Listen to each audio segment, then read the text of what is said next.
kurarama kwatinoita tiri vana veZimbabwe zvakare. I love a line that says in this song, kana usina gwanza hauna chiri muchanza, hauyambuke kana usina ngarava. Gwanza zvichireva kana usina nzira, kana usina the path of life and your path and your way, haukwanise kuyamba, hauna chiri muchanza because hausi kuziva kuti wofamba sei. Basically uri murima, alright. Saka kana usina gwanza hauna chiri muchanza, hauna chauri kuziya. And ndinofarira kuti mutupo ndo zvimwe zvezvinhu zvinoita kuti tinyasoziva kuti tiri vana tiri kubvepi, tiri kuindepi. Kana usingazvizive izvozvo, rima ndo rakakwidibira. Asi ukavhurikawo ukaziva kuti aiwa mutupo yangu inova iyo inozova identity yako ndeipi, zvinokujekera zvakare. Nhasi tine mutupo vanotenda kuti tune vakawanda, asiwo zvakare mauri mune zvinhu zvakawanda futi zvatisingazivi nezvawo. Unovaiwo mutupo waana Shumba Nyamuziwa, ndo vatichange tichitaura nezvawo. So please come through. Kana muri vana Nyamuziwa tiwe kuti zvakamira sei. Maitino in Marlborough, I see you. Hanzi ana Nyamuziwa tiri pano. Thank you so much for coming through with that one. 0719100404 is the number to get in touch with us. As usual, vanotibetsera kuti tidzeye tinyasoziva nekunzwisisa nhaurwa dzakasiyana-siyana dzinoenderana nemutupo. Tina vaCosmas Nyamutswa. Vanyamutswa, makasimba here? Takasimba. Kana makasimbawo? Aiwa, isi tinotamba. Good. Shumba Nyamuziwa tinotangira papi? Unaso kuti we have a lot to talk about today. Very true. Pashumba Nyamuziwa ndoda kutanga ndakanda mubvunzo kune ivo vana Nyamuziwa kana vamwe vangangozivawo, vangangove neinformation. Ndoda kubvunza mubvunzo uchakuomera chaizvo, but it's a very simple question. It's a question yamuri kubvunzwa nguva dzese muchipa wrong answer. Right. Rega nditange pekuti vanoera mhofu, vana mhofu zvakafanana nekuti shumba. Tareva mukakapo. Tichiti Nyamuziwa chidau icho zvinofanana nekuti mufakose chidau chemhofu. Ko patinoti shava kunana mhofu, imi vana shumba munoti chi? By this ndiri kureva kuti mutupo wenyu unonzi chi, wana mhofu unonzi shava, wenyu vana Nyamuziwa mutupo unonzi chi. Ndo pandiri kumbotanga napo ipapo. Ndichakava zvimwe zvese ndozodzoka kumhinduro at the end. But for now toda kuti mutipewo kuti mutupo wenyu imi wana Nyamuziwa unonzi chi. Interesting. Saka takamirirawo tichaendera mberi, but please come through motipawo zvamunoziva zvacho, timboona kuti imi vana Nyamuziwa vacho munodzika kusvika papi neruzivo mutupo wenyu. Right. Tine nyaya hombe inogara bvunzwa nevazhinji kuna ana shumba ivavo. Shumba inogona kuroora imwe shumba here is a big question. And that's what we need to look at today, to start with. Kana munhu ari weshumba, Shumba Nyamuziwa, anogona here kuroora shumba murambwi? Anogona here kuroora shumba matikaha kana kuti shumba chikara? That's a big question, and the answer is not so easy at the moment. But let me just highlight kuti shumba dzakawanda zvakadi muZimbabwe muno. Tine vanhu vazhinji vanoera shumba. There are so many groupings dzinoera shumba. Ini dzandakalista ndakawana 23, but handina kutombopedza vanoera shumba. Regai nditange ndakupai vanoera shumba vari kune nzvimbo dzakasiyana, then ndozodzoka ndozonangana nevanoera shumba vari kumasvingo. More than half the shumba people come from masvingo. Groupings of shumba. vanobva kumasvingo. Right. Kune shumba gwara yatakadiscussa 2-3 weeks ago. Shumba gwara ndeyokwamutasawo veshumba gwara. Then tine shumba nyamuziwa, iyi ndeyekwamutoko. Shumba makanga iri kuDarwin. Shumba nechinanga iri kuDarwin nekuurungwe. Shumba bande, handizivi kuti inonzi bande here kana kuti bande, iri kuMount Darwin. Kune shumba gurundoro. Gurundoro ndo vaive vari muHarare. These are the people of Chief Mbare. Vaive vari muHarare varungu vasati vauya. Ndo vakatopushwa nevarungu kuti vabude muHarare kuti Harare ivakwe. Kune shumba jichidza neshumba guriro. I'm not sure kuti dziri kupidzi. Kune shumba shumba muchagona iri kuUrungwe. Shumba marezva kwaMurewa. Shumba simboti kuMash West. Ndidzo shumba dziri outside masvingo idzo dzatakupai. Ngatichitarisa kuti mumasvingo mune shumba dzipi, hongu dzakawanda. Kune shumba Murambwi iri kwaChivi, kuZvishavane, nekuShurugwi. KuShurugwi zvakare kune shumba Masinire. Now, veshumba Murambwi neshumba Masinire, that group together ndo vanonzi vamhari. Ndo vanonzi vamhari kumasvingo. Kumasvingo kune shumba Spambi yana Charumbira. Shumba Mazi iri kuChurumanzu. Shumba Musesekwa of Nerombo, formerly they used to be ku Great Zimbabwe, that area. Ishumba Musesekwa iyo. Then kune shumba Madzore iri mumasvingo zvakare. Shumba Chekai, shumba Nyakunua, they are east of Mtirikwi River kumasvingo. Shumba Garabwe, ava ndo vaMary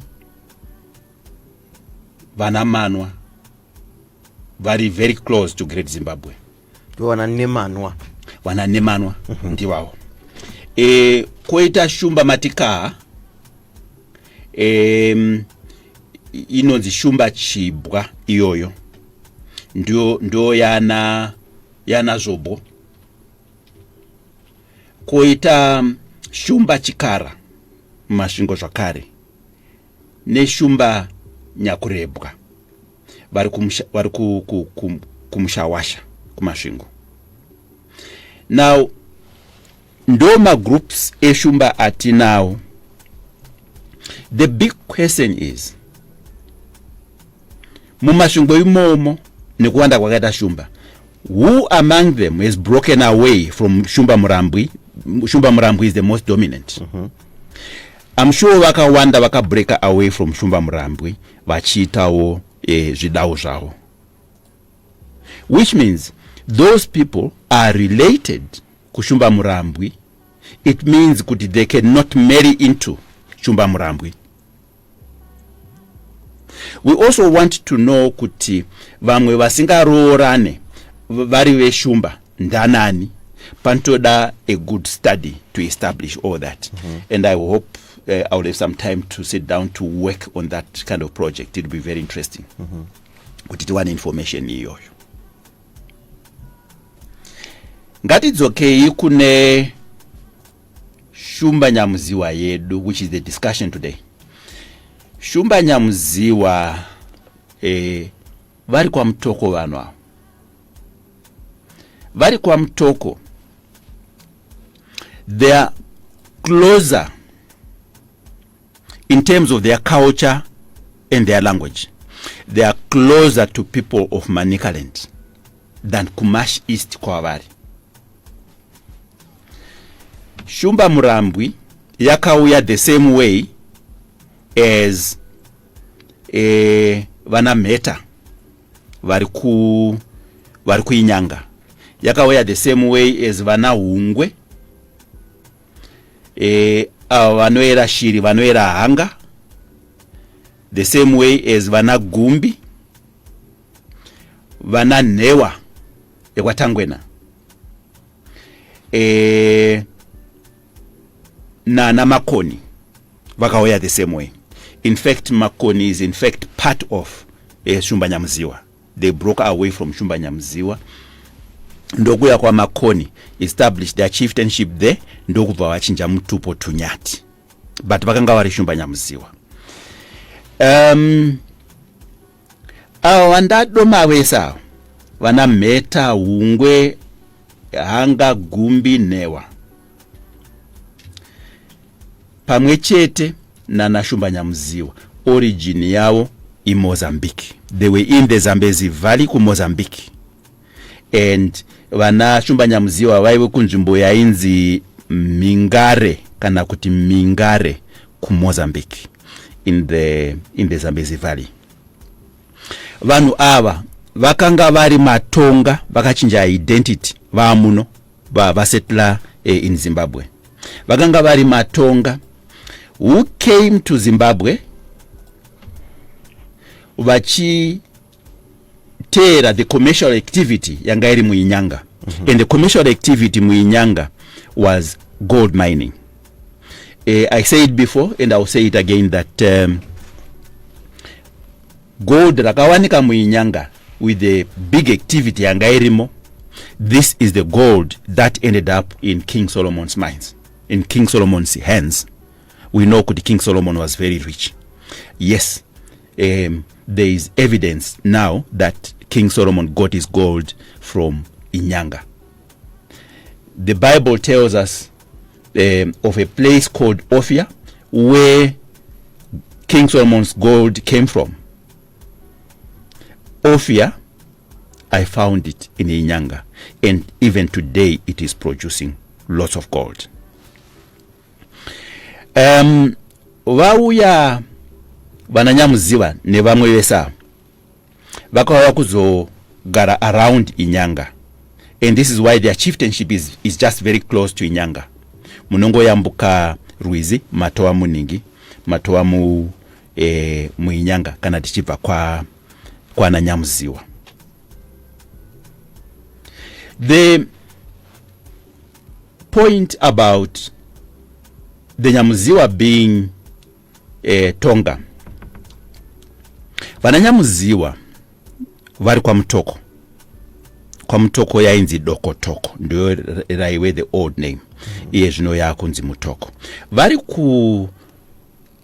kudokotoko kwawo ikoko vanonzi mabuja vananyamuziwa. Mumhuri yawo yananyamuziwa kunotova nevamwe vanonzi mabuja tonga, vanotonzi matonga even today. Buja tonga. This further confirms the identity of the Nyamuziwa people, the Shumba Nyamziwa, as Tonga. Their origin is Tonga. The origin of the people who are north of Mutare, up the Mozambican border, going all the way up to Mtoko, all those people have a Tonga origin. They have their own languages. Language ya Mtoko yana Nyamuziwa never compares with the language of their Zulu neighbors. Yokamurewa. The Buja language compares very well with the language of the Meta people of Saunyama. There are so many common terms when you look at the two groupings. So we have a big story to tell as Zimbabwe, that we have so many Tonga origin people in this country. And when you look at the whole setup, you find that more than 65%, a percentage I've given before, more than 65% of Zimbabweans are of Tonga origin. And this is a study that I'm currently doing now. I'm hoping to produce a big document to that effect. The Shumba Nyamziwa came from Mozambique. They were led from Mozambique by their leader Nooreka vachiuya mu Zimbabwe vachinosetla ku Dokotoko. Mu Shumba Nyamziwa makare imomo mune ma breakaway groups vakabuda mu Shumba Nyamziwa kuna na Shumba Murambwi na Masinire vakabuda mu group rana Shumba Nyamziwa vachi their biggest ancestor there yana Murambwi ainzi Tavenge Gwei ndiye aka leader vanhu kwenda kumasvingo kwenda kwachivi. And so many people imo mumasvingo imomo they trace their origin to their ancestor Ndavenge Gwei, which explains how we have so many of the Shumbas vari kumasvingo. This is so, I think. And you know, I also suspect that tinana Shumba 12 watinao masvingo. I want to suspect some of them broke away from Murambwi. Now, a study will give very pertinent information in that area, and I think that must actually be done. Tati muna Shumba Nyamziwa makabuda Shumba Murambwi makabuda Shumba Masinire. Vamwe vakabuda muna Nyamziwa ndana Nyati vana Makoni. Vana Makoni vakanyatso plana move yao out of Dokotoko kuti vanosetla kumaungwe kwa vari kutonga yezvino. Vana Makoni identify neShumba Nyamziwa. So this myth yekuti vana Makoni vakabva kuTanzania vakabva kuguruswa, I don't buy that. Vana Makoni vakabva muningi vakabva mune Shumba Nyamziwa, and Shumba Nyamziwa matonga akabva muZambezi Valley. There is no link ipapo ne Tanzania. So that I think is very important information. It gives us the origin of Makoni, which is often misquoted. Just to quickly interject, what could have caused kuti Pane Mufungo of that journey from Tanzania instead? Dambudziko ratinaro ndere kuti the theory yekuti takabva from the north yakauya nevarungu. Varungu vauyi muno muZimbabwe pawakaya kuzocolonize Zimbabwe. They were challenged in so many ways. Look, you should not be interfering with this country and you people belong elsewhere and so on. But Varungu created this theory yekuti Mashona haana kutombosiyana nesu. Mashona akabva from the north of the Zambezi. Now, it was now our own black academics who expanded the thinking yevarungu,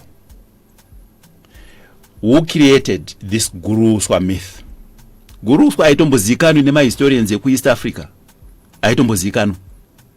And Guruswa is a purely Shona word. Ko vaigobva iko kuTanzania wouya vese wosvikogara muZimbabwe. Hapana vakaenda kuZambia, vamwe vachienda kuMozambique, vamwe vachienda kuBotswana, vamwe vachienda South Africa, because all those countries have never heard of Guruswa. They don't talk of Guruswa. So the thinking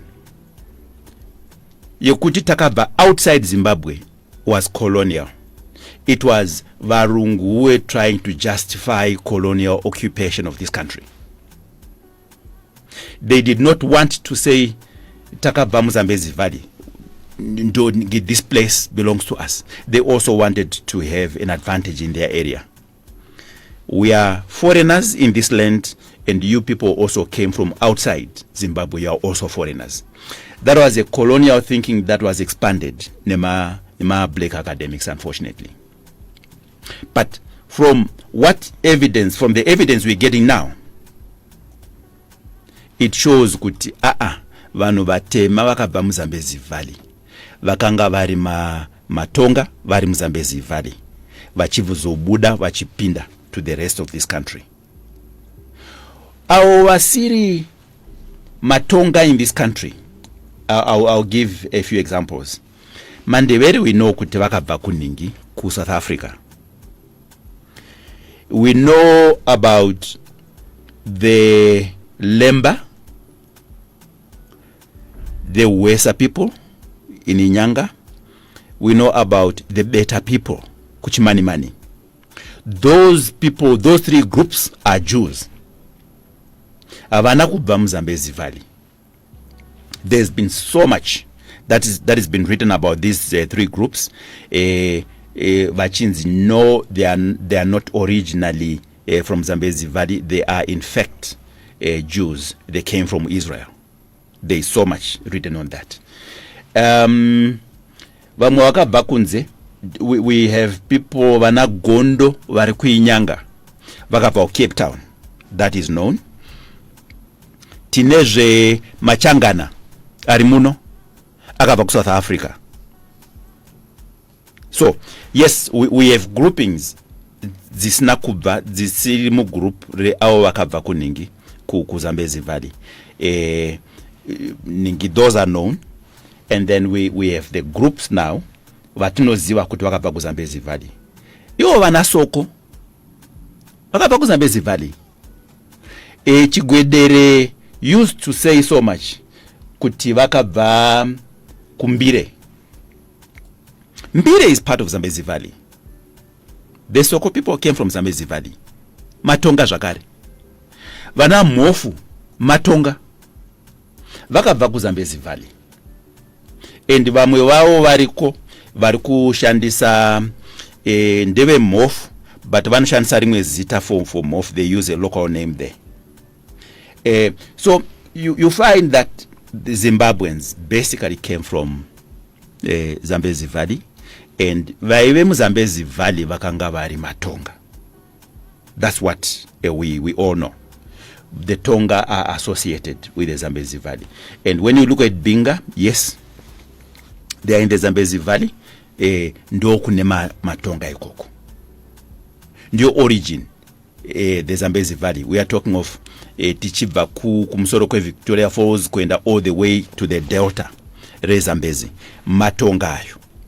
And when you turn right at the delta to go towards Maputo, makazara matonga foot along the coastline. And tikabva tichienda ku left chiba ku delta, you go all the way up to Tanzania. Inyika ya matonga foot iyoyo even today. Yeah. Fascinating. Someone on the WhatsApp says, "Hi Skata Ini, I'm from Malawi. Grew up Richins Engineer Shumba, but in history I'm lost. My grandparents are from Malawi, both Kogwen Seguru, and some relatives are still in Malawi. Help me, ndiri Shumba Rudzi, kune Shumba enova from Malawi here." Kune Shumba eri ku Malawi, and ku Malawi vanodzi vana banda. Chandisingaziwe pamusoro pana banda is kuti vane mupatsano ere mu group ravo kana kuti they belong to one group. So vana banda ivavo muka yavo yavanoera ishumba. Ndosaka uyo achiti ndinobva ku Malawi ndiri shumba ndana banda iwavo. but ma-traditions ningi ekumalawi andisati ndamabata, but yes imhuri yeshumba iyoyo yekumalawi. And also you'll find kuti even when you go to Zambia, the various groups dzekuzambia dzine mitupo. Each group has got a particular animal yavanoeresa, just like we do kunoku. So it is to be expected kuti kumalawi, yes, they will have mitupo like we have got kunoku, except mazita emuka dzacho anosiyana from place to place. Yeah. Anzi inini ndakanzi nababa wangu ndirishumba mtasa, anzi yanga irishumba mbizi. Munokwanisa kunditsanangurirawo here? Hapana chinonzi shumba mbizi ka. Shumba ishumba mbizi. Takaita program iyoyi pandakanyatsotsanangura kuti vana shumba vanoera shumba kwa mtasa nevanoera mbizi kwa mtasa. Vanoera shumba ndivana gwara, vanoera mbizi kwa mtasa ndivana samaita. Those two groups ndakatsanangura kuti hadzina ukama zvachose. Vana shumba vanoda kuti tiri shumba mbizi, ndokupamba kwandakareva mubhuku mangu. Vari kupamba, vari kutora mutupo wevamwe vachiita wavo, which is not proper. Vana shumba vekwamutasa munoera shumba chete, there is no mbizi munete mumutupo wenyu, and even netembo yenyu hapana painotaura mbizi. So remember, imi kana muri vana shumba mutasa, vana shumba gwara, mukaya munoera ishumba. Vana tembo ndiro zitari mutupo wavo, vanoera mbizi ndivana samaita. Saka makatosiyana chaizvo. Don't mix those two. Zvaenderana neumwe angabvunza kuti ko shumba samaita iriko here inobva kupi? Samaita ndeye kumbizi. Ava vana shumba ava ndevegwara, havana ukama zvachose, vanotororerana.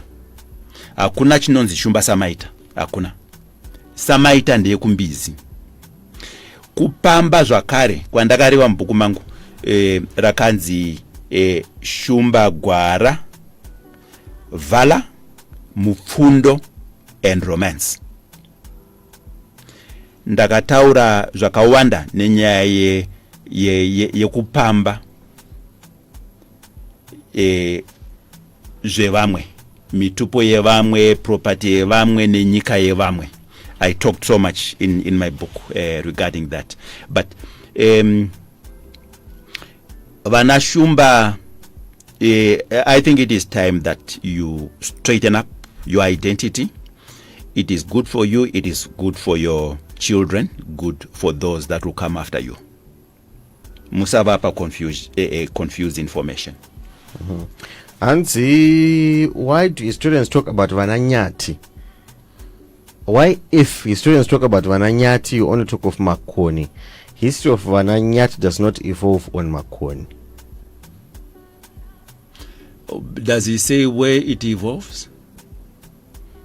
Not any mention. Maybe mukwanisa kuti dzikisira, maybe the perspective yavari kuuya nayo for it to make further sense, but he or she is typing, so we'll wait on that. Asi mumwe mubvunzo wangavabvunzwa wanga wanzi kwana nechinanga anonzi nehoreka sei?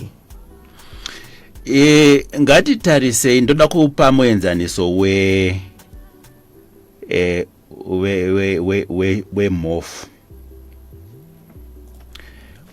Kumhofu kuna mufakosi vari kuMount Darwin, koita imwe mhofu iri kuchiweshe inonzi, sorry, I'm missing that link. Now there are different, there are morphs vakazvipa zvidau depending nekwavanogara, vanenge break away from the main group. The same happened kuna nechinanga. Nechinanga broke away from Shumba Nyamuziwa. Ndo kubva vazvipa chidau chekuti Nechinanga. But it still remains true kuti if they were Shumba Nyamuziwa, their origin is Noreka. So they are basically one family. Yakango separate chete, yakango split chete. Anzi Makone has a brother who is Chipunza and their father was Gungu. Ndizozo. We are kuziwa uyu. What happened was the leader of the faction Yamakoni kwa Mtoko pa Also's mission, I think, was their headquarters. Their leader there was Gunguo. Gunguo died after crafting the idea yokuti vaende kuno kumaungwe, so that they move southwards from where they were. Gunguo died. Gunguo ndokubva avigwa mugomo riri ku All Souls ikoko. Avigwa ikoko, the rest of the family yakabva yamuva ichienda kwa Makoni. Vama Makoni, after settling, their plan had always been kuti tinodzoka tichitora remains a Gunguo kuti tinomuiga kwatiri kunosetla. Right. So they went back, they picked up remains a Gunguo, ndokuenda nawo kwa Makoni, ndokunomuiga mubako rinowigwa madzishe kwa Makoni. So he was the first Makoni chief, Makoni leader to be buried mugwindingwi, mugomo rinowigwa madzishe kwa Makoni. Yeah. Interesting. Anzi indiri Shumba Nyamuziwa asitine ushe kwane Nguo kumarondera kwachiwota. Yes, tiri mabuja from Mutoko. Aha. Yes. We have so many such situations. A group breaks away, yoenda sana nechinanga iwao. Vaenda kwa wakaenda ikoko wakasikoita ushe ikoko. Kana kuti zvawakaita iwo zvokuti vananyamuziwa vanoenda kune imwe nyika vonoita ushe is very common. It is very common. Interesting. At Tawana, I'm still trying to check the WhatsApp and said Tawana apindura mfunzo wenyu watatanga nao kuti mutupo wananyamuziwa ndeupi. Tambowana ambosuggesta anything here kumutupo stari mutupo wananyamuziwa. Not right. Yet. Let me address that. Muka inoerwa nevanhu ava tati Shumba. Chidao chao tati Nyamuziwa kana kuti Nechinanga. I'm sure kune vamwe futi vane zvimwe zvidao zvakabva kuShumba Nyamuziwa. Zitare mutupo wao, I cannot give it to you, but I'll give you 3 words. One of those words ndiro zitare mutupo wao, but I don't know which one. Where do I get this from? That is okay. Kumofu vanasikana vemofu vanoshedzwa, vanoadreswa vachinzi Chiera. Ititle yevanasikana iyo. Vanoshedzwa zvakare vachinzi Shava. Vanonzi Zariro zvakare. They've got 3 titles. Tati, Chiera, Shava, and Zariro. Ngatitarisei kuShumba Nyamuziwa. Shumba Nyamuziwa vanasikana vavo vanonzi Njapa, vanonzizve Nengara, vachinzizve rechitatu Katoya. So vanasikana ndo vane mukatarisa kunana mofu tati Chiera, Shava kana kuti Zariro. Ipapa ndo pane zita remutupo wao wekuti Shava. zita remutupo rinopiwa kuvanasikana to address vanasikana. Now kuningi kuna ananyamuziwa tawana mazwi matatu anoadressa vanasikana. One of those three words is the name of their totem, but I don't know which one. Interestingly, so someone here says tinopika nanjapa. Aha. Right. That's a title of their daughters. Title ya natete iyoyo rekuti njapa. Vanoshandisa kuti njapa, woti nengara, woti katoya. Katoya is a looking glass. It's a mirror. Katoya is a mirror. It's probably a way to praise their daughters. They look beautiful like the mirror. The mirror gives your picture, and what you see in the mirror is a beautiful picture. Katoya. Nengara. There's a possibility kuti it's nengara. Tine vamwe vatinoti vanoera ngara. Ne vamwe vanoera ngare. Sorry, not kuera. Ndo mazita emutupo anonzi ngara and ngare. These are two different groups. Ava vane title yokuti nengara kuvanasikana. There is a chance yokuti nenga is good kuti nengara is the name of their totem. Either nengara kunyanya ndofungira nengara kana kuti njapa. One of those two. I would want to suspect kuti will give us the name of their totem. But again, inoda kuti ndimbo pinda chaimo mamutoko ndichitaura nevakuru veimomo kuti vanyatsotitsanangurira kuti izwi rekuti njapa nezwi rekuti nengara origin ndeipi. This is where we are able to get the answer. Interesting. And zvakare, sorry, I must add.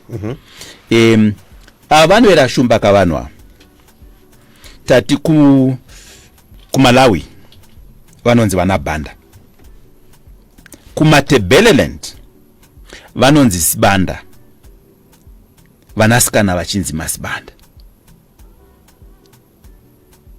That's the setup.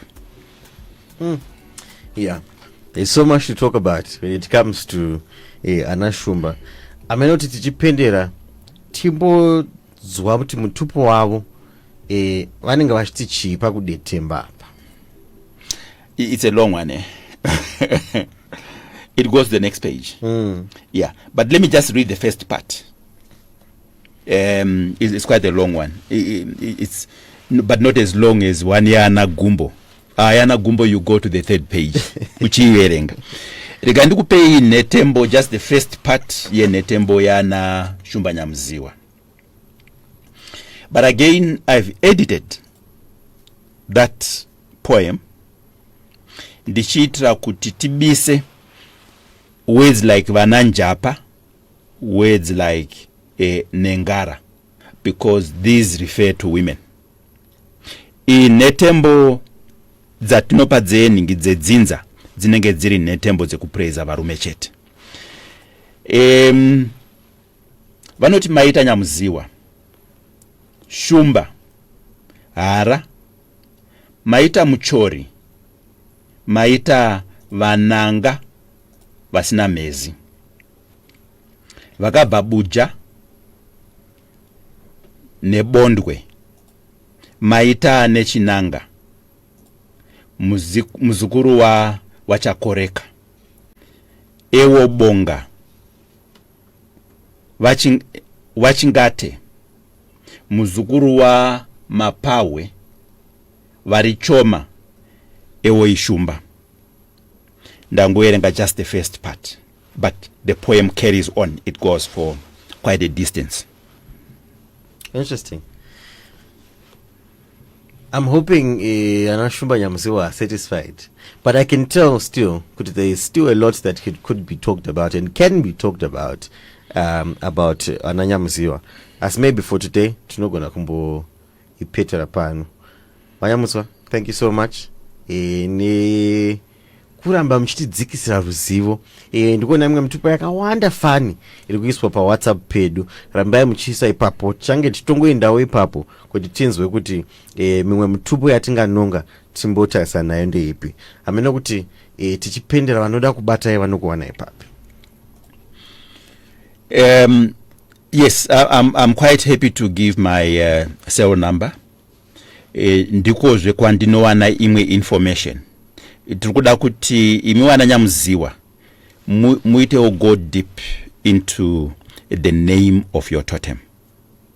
Well, what is important to remember here is vanashumba gwara tinoziva zita retotem yawo. Vanashumba vekumasvingo wekwachivi yawo vanamurambwi zita retotem tinaro, tichazoribata nerimwe zuva. It is also, and it's only just about those two vatinoziva mazita ematotem. Vamwe vese vakungoti tiri shumba full stop, avachaziva matotems awo. And it's not good for our tradition ematotems. We need to get answers to most of these questions. So yes, I'll be very comfortable to give my telephone number, my WhatsApp number. It will be good kuti ndinzwewo kwamuri kuti tiwane tite put together a lot more information. Zvinotibatsira tese, zvinobatsira ma traditions edu emitupo, and tirikuda kuti mitupo iyo idzidziswe kuma schools. Vana vari ku primary vanofana kutanga kudzidza zvemitupo. We don't want the current situation yekuti vari kuma universities they're totally lost on totems, totally lost. So my number 0775 056 144. I say it again. 0775 056 144. Manyamutswa, thank you so much, and we reconvene next week chiri china zvakare kuti timboona kuti tinoita kupinda neopi. Thank you so much for your time. You're most welcome, and thank you. Awesome. 2 minutes before we get to 11, and kwana stombo isira pano nemtupo yedu masunga kuti pamtupo yenyu pa 0719 100404 tona kuti imwe mtupo watingaendera mberi nawo ndeupi. We've got the news coming up shortly at 11 o'clock, and after that we get into the last and final hour where we get into our weekly car show Under the Hood. Stay with us, and remember to keep it to 100.4 FM.